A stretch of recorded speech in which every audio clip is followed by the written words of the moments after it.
हम लोगों ने जो नॉर्मल प्रोबेबिलिटी कर्व पे लेक्चर किया था उससे संबंधित बहुत सारा क्वेश्चंस आया है, बहुत सारी क्वेरीज आई है। और ऐसा इसलिए भी है कि कोरोना काल में अभी जो ट्रांजैक्शन हो रहा है उसमें फिजिकल डिस्टेंसिंग का ध्यान रखना है। तो बहुत सारे क्वेश्चंस और क्वेरीज का जवाब हम आज देने के लिए ये इस लेक्चर को ऑर्गेनाइज कर रहे हैं। जैसे आज के इस एज में अब घंटी नहीं रही, वेल BELL, तो वेल सेप्ट से लोगों को कन्फ्यूजन होता है। आप याद रखिए, किसी मंदिर के घंटे को जब आप देखेंगे then you will be able to know bell shaped curve, घंटी के आकार का कर्व। क्योंकि आज जो इलेक्ट्रॉनिक्स घंटी इंस्टीट्यूशन में बजती है तो पुरानी घंटी बहुत है भी नहीं, और वो जो चौड़े गोला राउंड जो आपका बेल है, घंटी है, उससे मतलब नहीं है। घंटी का मतलब वो जो आप याद कर सकते हैं मंदिर की घंटी की तरह। और ये it is based on the law of probability, ये हम बता चुके हैं। Equal chance of appearing. Propounder से रिलेटेड जो क्वेश्चन था उसका जवाब तो बहुत क्लियर था कि लैप्लेस और गॉस दो महान गणितज्ञ हैं और इन लोगों ने NPC का आविष्कार अलग अलग किया था। और गॉस के नाम पे इस कर्व को गॉसियन कर्व भी कहा जाता है। तीसरी बात जो ओवर के क्वेश्चन आया कि सिमेट्री से, सिमेट्रिकल का मतलब है कि दो भाग यदि इसको बांट देंगे तो ये आपको 50-50% दोनों तरह लगे। मतलब सिमेट्रिकल कर्व का मतलब क्या है कि this half right side from this point, जिसको ऑर्डिनेट बोलते हैं, ये लाइन जो आप देख रहे हैं, तो ऑर्डिनेट की दाएं तरफ और ऑर्डिनेट की बाईं तरफ जब इस कर्व को हम देखेंगे तो 50% कर्व का हिस्सा इधर है और 50% कर्व का हिस्सा इस तरफ है, और दोनों एक आइडेंटिकल लगेंगे। रादर एरिया में भी दोनों इक्वल हैं, इसीलिए सिमेट्री अराउंड ऑर्डिनेट। तीसरी बात हम लोगों ने यूनी मॉडल से रिलेटेड की थी, जिसपे क्वेश्चन है। यूनी मॉडल मतलब वन मोड, और मोड का संबंध पीक से। NPC में सिर्फ एक पीक होगा, और माना यह जाता है कि ये जो पीक है आपका, इसी पीक पे आपका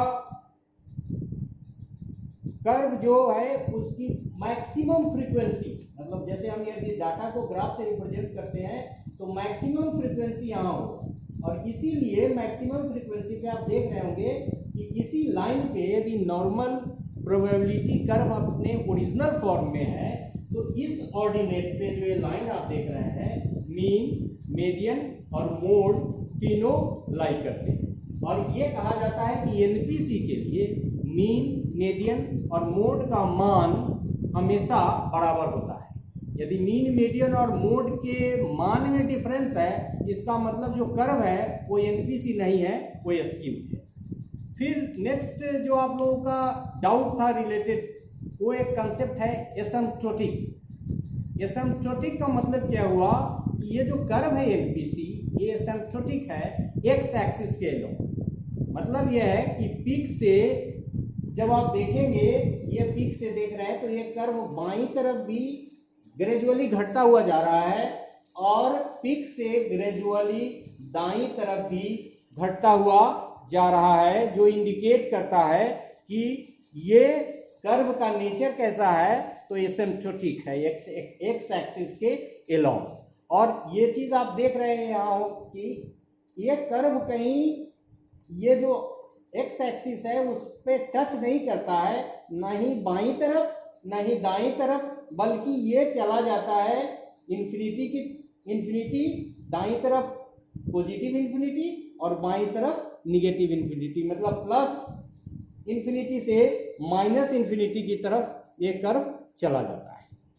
एक और बहुत important concept, point of influx, मतलब जहां कर्व झुकता हुआ प्रतीत आता है, मिलता है, जैसे ये देख सकते हैं, ये दोनों पॉइंट ऑफ इनफ्लक्स, और ये पॉइंट और ये पॉइंट आपस में पैरेलल है, मतलब इस दोनों में के हाइट में कोई डिफरेंस नहीं है, और इसी को हम लोग दूरी के रूप में कहते हैं -1 सिग्मा, बाई तरफ मीन के बाई तरफ, मतलब इस ऑर्डिनेट के बाई तरफ और ऑर्डिनेट के दाईं तरफ, तो -1 सिग्मा और इधर +2 सिग्मा। फिर यहाँ देख रहे हैं एक पॉइंट यहाँ और इसके पैरेलल में ये दूसरा, फिर ये तीसरा और ये चौथा, सॉरी ये तीसरा और इसका काउंटर पार्ट ये, मतलब -3 sigma +3 sigma, -2 sigma +2 sigma and -1 sigma +1 sigma.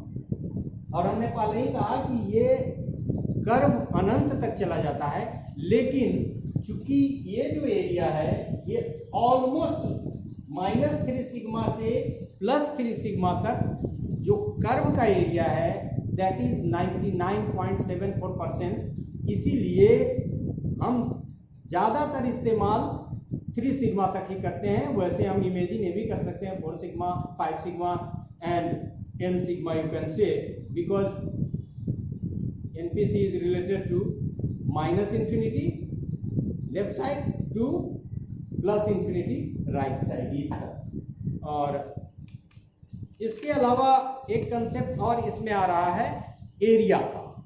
ये एरिया मैक्सिमम -1 सिग्मा से +1 सिग्मा तक होता है। आप देख सकते हैं कि ये जो एरिया है 34.13% मीन से -1 सिग्मा और 34.13 मीन से +1 सिग्मा, और दोनों को यदि हम मिला दें तो 68.26%, मतलब -1 सिग्मा से +1 सिग्मा के बीच 68.26% एरिया और केस यू कैन से लाई करता है।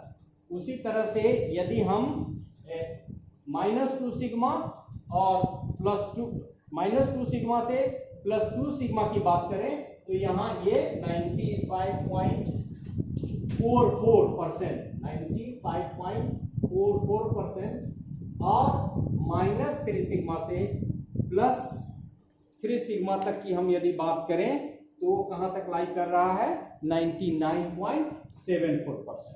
तो ये एरिया से रिलेटेड है। और हमने पहले भी कहा था कि ये जो टोटल एरिया है माना यह जाता है आर्बिट्ररली, ये 10,000 केसेस को डील करता है, मतलब 10,000 इज 100% फॉर NPC। लेकिन अमूमन हम लोग जो केस स्टडी करते हैं उसमें कह सकते हैं 9,974 तक का ही काम ज़्यादा तक करते हैं, क्योंकि -3 सिग्मा से +3 सिग्मा तक जो हम लोग स्टडी करते हैं उसके आगे स्टडी आमतौर पे नहीं करते। तीसरा जो एक कंसेप्ट आया था लिमिट्स का, लिमिट्स ऑफ डिस्टेंस, और जिसमें हमने आपको बताया था कि 95% केसेस और 99% केसेस की बात की जाती है। जैसे यदि हम +-1.96 सिग्मा, ये जो है +-1.96 और +-2.58, ये लिमिट, इसको इस लिमिट से भी रिलेटेड बहुत सारे क्वेश्चंस आपके आए थे। और हमने बताया पिछले लेक्चर में भी कि +-1 सिग्मा, जैसे यदि 2 से थोड़ा सा पहले और ये इस 2 से भी थोड़ा सा पहले, इस बीच का जो डिस्टेंस है दैट इज अप्रोक्सीमेटली 95%। और ये आपने देखा कि ये जो कितना है, ये 2.58, ये 9, मतलब +-2.58 से +2.58 तक जो परसेंटेज है दैट इज 99%। जब हम लोग हाइपोथेसिस को टेस्ट करते हैं रिसर्च में तो 99% के लिए 0.01 लेवल और 95% के लिए 0.05 लेवल का इस्तेमाल करते हैं। मतलब हम 95% विश्वास के साथ यदि कह सकते हैं तो उसके लिए हम लोग 0.05 लेवल, और 99% विश्वास के साथ कह सकते हैं तो उसके लिए 0.01% की बात करते हैं। तो इस दृष्टि से ये एस्पेक्ट भी बहुत इंपॉर्टेंट है कि +-1 सिग्मा के बीच, +-1.96 सिग्मा के बीच टोटल 95% केसेस है, और +-2.58 इससे समझ सकते हैं आप के बीच टोटल कितने केसेज है 99%। और इसी को हम लोगों ने लिमिट्स ऑफ डिस्टेंस के रूप में एक्सप्लेन किया था, जिससे रिलेटेड आपने प्रश्न पूछे थे।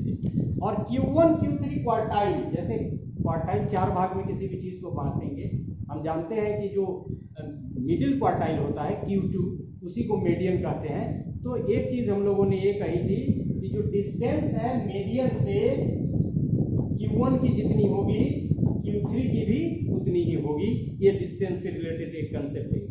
और एक चीज़ और आप लोगों ने पूछा था, जिसकी चर्चा हमने अपने लेक्चर में नहीं किया था, कि एरिया में एनपीसी का क्या कन्वेक्स और कनकेव का क्या कंसेप्ट है। तो ये आप देखिए, ये जो -1 सिग्मा से +1 सिग्मा के बीच की जो दूरी है, इस लाइन को हम आगे जब बढ़ाते हैं तो एक कर्व बनता है, एक एरिया जैसा बनता है। यहाँ देखिए कि लिखा हुआ है ये कनकेव, मतलब ये पहले तो कनकेव का शेप है, लेकिन जब यहाँ ये जाता है तो यहाँ आप देखिए कि ये जो शेप है, थोड़ा और आगे भी यहाँ तक भी आप बढ़ा सकते हैं, तो ये जो एरिया का शेप बनता है वो कैसा बनता है, वो कन्वेक्स की तरह बनता है। तो यहाँ -1 सिग्मा से +1 सिग्मा के बीच के एरिया में जो एरिया का नेचर है, कर्व है, वो कनकेव की तरह है। बाकी इधर जब आप देखेंगे तो ये कन्वेक्स की तरह है। ये क्वेश्चन भी आप लोगों ने पूछा था, जो मेरे लेक्चर का वैसे हिस्सा नहीं था। फिर पैरामीटर्स की बात जब आई तो उसमें हम लोगों ने मीन और स्टैंडर्ड डेविएशन की बात की थी। मतलब एनपीसी का जो निर्धारण है वो डिपेंड करता है मीन और स्टैंडर्ड डेविएशन के वैल्यू पे।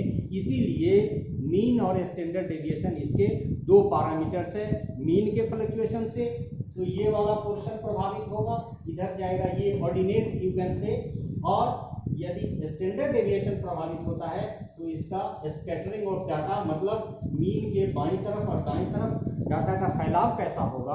तो ये इस जो विड्थ है उसको प्रभावित करता है, तब जबकि मीन और स्टैंडर्ड डेविएशन विड्थ को प्रभावित करता है और मीन हमारे ऑर्डिनेट या यू कैन आल्सो से कि हाइट को प्रभावित करता है। और इस क्रम में हमने कहा कि हम जो सवाल बनाते हैं जनरली जेड स्कोर, उसमें भी हम मीन और स्टैंडर्ड डेविएशन का इस्तेमाल करते हैं। मीन और स्टैंडर्ड डेविएशन मतलब जेड स्कोर निकालते हैं एरिया से संबंधित, परसेंटेज से रिलेटेड जितने भी प्रश्न एनपीसी के ड्यू कोर्स में हम लोग हल करेंगे, उसके लिए ये फॉर्मूला ज़्यादा जरूरी है, जिसमें एक सेट स्कोर है, एम मीन है और ये स्टैंडर्ड डेविएशन है। तो ये पैरामीटर का आप देख सकते हैं कि यहाँ भी इस्तेमाल हो सकता है।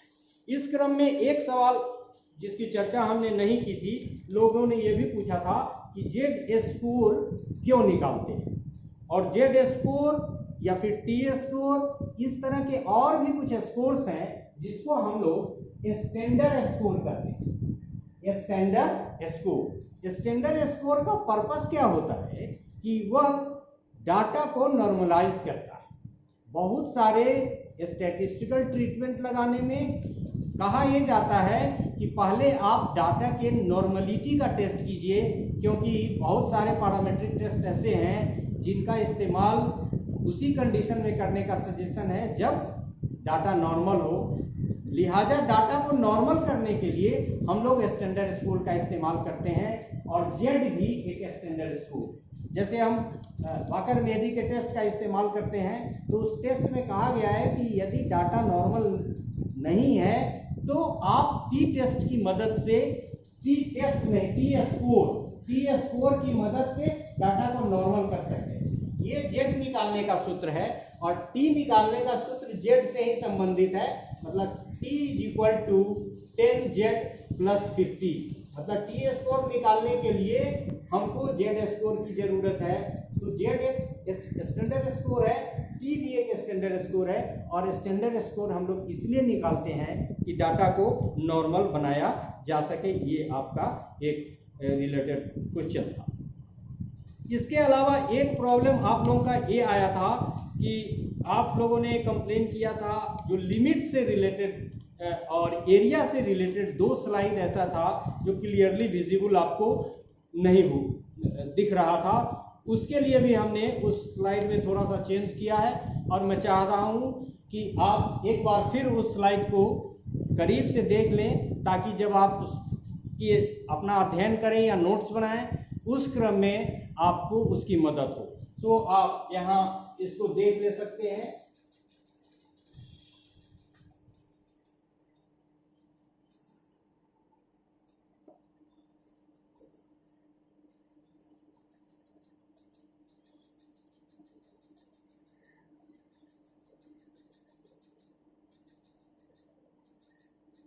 ये एक स्लाइड इंपॉर्टेंट था, उससे जस्ट पहले एक स्लाइड जो था, इसके बाद ये तो नेट से लिया हुआ है, ये स्लाइड यहाँ भी 1.96।